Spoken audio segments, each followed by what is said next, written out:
Muzaffarpur oil छलियै दरभंगा से। दरभंगा में तो रौदा उगल छलैया, तहन विदा भेल छलियै।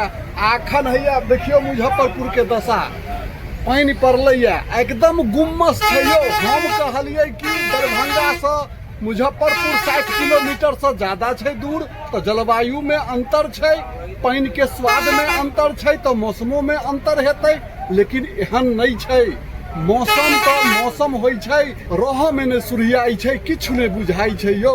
ऐसा नीक तो दरभंगा हमरा जानि पड़ैया रे, ओतऽ केतबो किछु होइ छै, लेकिन एना गद किचन नहीं होइ छै। जे दशा एतऽ के देखलियै या से देखऽ जोगर नहीं छै, कनि अहूँ सब देख लियौ।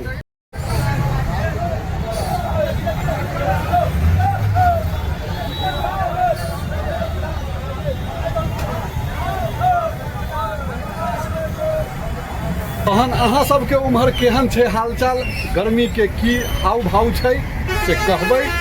हम तो अपन एम्हर के देखाए रहल छी, पूरा क्षेत्र के बात सुनाए रहल छी।